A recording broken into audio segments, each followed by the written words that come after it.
Hello students, इस video में हम एक्सप्लेन करेंगे about Nernst equation. Nernst equation एक एक्सप्रेशन है जो एक्सप्लेन करती है effect of temperature and concentration on electrode potential and also on EMF या सेल पोटेंशियल। क्योंकि ईएमएफ हम डिटरमाइन करते हैं तो उसके लिए क्या यूज करते हैं, इलेक्ट्रोड पोटेंशियल या हम कहते हैं रिडक्शन पोटेंशियल, क्योंकि रिडक्शन पोटेंशियल ही according to IUPAC convention use किए जाते हैं।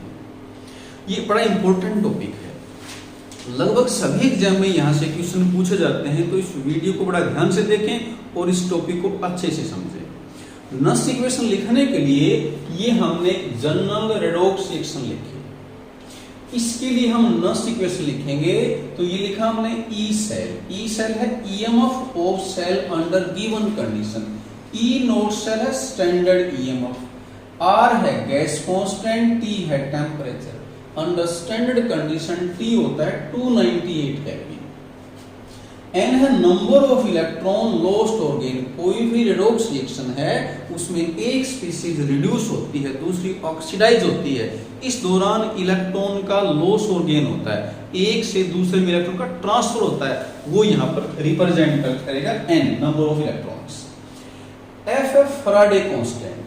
फैराडे कांस्टेंट क्या है, charge present on 1 mole of electron. इसकी वैल्यू एग्जैक्ट होती है 96487 कूलम, लेकिन कैलकुलेशंस को इजी बनाने के लिए इसकी अप्रोक्सीमेट वैल्यू यूज की जाती है और वो है 96500 कूलम। अब यहाँ ये है नेचुरल लॉगरिथम, और क्यों, जैसे हमने इक्विलिब्रियम में पढ़ा था रिएक्शन कोएफिशिएंट, जैसे अपने पास मान लिया ये रिएक्शन है, 11th में था ये लॉ ऑफ केमिकल इक्विलिब्रियम, वहां हम के लिखते थे कि कैसे लिखते थे, concentration of product raise to power equal to coefficient divide by concentration of reactant raise to power equal to coefficient. अगर रिएक्शन में इक्विलिब्रियम नहीं था तो उसको हम बोलते थे क्यू, रिएक्शन कोएफिशिएंट। तो यहाँ पर ये क्यू हम क्या कह सकते हैं, रिएक्शन कोएफिशिएंट है। और ये क्यू कैसे डिटरमाइन करते हैं, ये है product of concentration of products, यहाँ एक्स वाई दो टर्म है, दोनों की कंसंट्रेशन का product divide by product of concentration of reactants raise to power equal to their coefficients. तो ये क्यू है, तो यहां हम क्यू की जगह वैल्यू पुट कर सकते हैं। और सिंपली हम यूं भी कह सकते हैं कि यहां पर कंसंट्रेशन ऑफ प्रोडक्ट और divide by concentration of reactant. अब ये सारी वैल्यू पुट करने के बाद, स्टैंडर्ड कंडीशंस में वैल्यू पुट करने के बाद, और एक ये भी ध्यान रखेंगे ln को LOG बनाएंगे तो 2.303 से मल्टीप्लाई करेंगे, ये सभी वैल्यू पुट कर देंगे तो रिजल्ट अपने पास 0.059 आ जाएगा। और ये लिखा हमने लॉगरिथम ऑफ क्यू, क्यू की जगह यूं लिख दें या सिंपली यूं कह दें concentration of product divide by concentration of reactant. तो ये हमने जनरल बताया अबाउट नस्ट इक्वेशन। अब कुछ एग्जाम्पल लेते हैं, इस पे क्वेश्चन किस तरह से एग्जाम में पूछे जाते हैं। ये मैंने क्वेश्चन लिया है जो सीबीएसई एग्जाम के अंदर 2016 में पूछा गया था, लगभग हर साल क्वेश्चन यहाँ से आता है। क्वेश्चन है calculate E naught cell. Question देखो दोनों तरह से आ सकते हैं, ई सेल भी पूछ सकते हैं, ई नोट सेल भी पूछ सकते हैं। ई नोट सेल हमने डिटरमाइन करना है, ये हमें रिएक्शन दे रखी है 298 केल्विन पे ही होता है E naught cell under standard condition.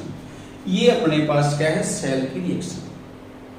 तो इसके लिए हम क्या करेंगे, ये हमें गिवन ध्यान दें, ये गिवन है ई सेल। ई सेल पूछेंगे तो ई नोट सेल गिवन होगा, ये पूछेंगे तो ये गिवन होगा। तो इस क्वेश्चन में ये पूछा है तो ये हमें दे रखा है, ये इसकी वैल्यू 0.261 वोल्ट। सॉल्यूशन स्टार्ट करते हैं क्वेश्चन का। इसके लिए हमने नस्ट इक्वेशन लिखी, E cell is equal to E naught cell minus 0.059, ये तो सभी में लिखना आपने, और n यहाँ पर नंबर ऑफ इलेक्ट्रॉन्स।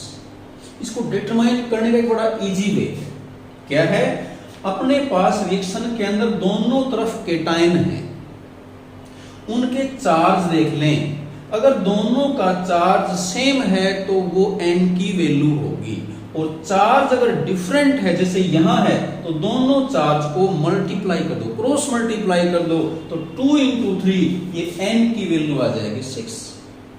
तो क्लियर है, यहां पर एक स्पीशीज है क्रोमियम ने 6 इलेक्ट्रॉन को लूज किया है तो Fe ने 6 को गेन किया है। Into logarithm of concentration of product, देखिए प्रोडक्ट में क्या है, क्रोमियम आयन है और Fe है, ये सॉलिड है। प्योर सॉलिड, प्योर लिक्विड और प्योर गैस की कंसंट्रेशन को 1 लेते हैं, तो यहां प्रोडक्ट में सिर्फ कंसंट्रेशन किसकी लिखी जाएगी, क्रोमियम आयन की। तो लिखा हमने concentration of chromium ion raise to power equal to coefficient, coefficient क्या है इसका 2, divide by concentration of reactant क्या है Fe raise to power 3, coefficient 3 है। उसके बाद हमने वैल्यू पुट की, ई सेल हमें गिवन था, ये पुट कर दिया, ई नोट सेल डिटरमाइन करना है, बाकी एज इट इज है, और Cr क्रोमियम आयन की कंसंट्रेशन पुट कर दी और यहाँ Fe की कंसंट्रेशन पुट कर दी। आगे देखें, अब ये एज इट इज है, ये एज इट इज है, हमने इसको सिंप्लीफाई किया, 0.01 इसमें पावर 2, इसमें पावर 3, तो ध्यान दें इसमें 0.01 की 1 पावर बच जाएगी, तो डेसिमल हटाएंगे तो ऊपर क्या आ जाएगा, log 100, और 100 को हम क्या लिख देंगे 10 की पावर 2। अगले स्टेप में हमने क्या किया, यहां से ई नोड सेल डिटरमाइन करना है, तो इस वैल्यू को इस तरफ लेके आएंगे तो पॉजिटिव हो जाएगा, ये यहां तक एज इट इज है, और log की 10 की पावर 2, n की पावर n, तो हमें पता है पावर पहले आती है तो 2 into log 10 हो जाएगा, और log 10 की वैल्यू है 1, तो ये वैल्यू हमने 1 पुट कर दी, तो देखें ये एज इट इज है, इसको सिंप्लीफाई किया तो ये आ गया, और इस तरह से हमने क्वेश्चन को सोल्व कर लिया। आंसर आ गया अपने पास 0.2807 वोल्ट।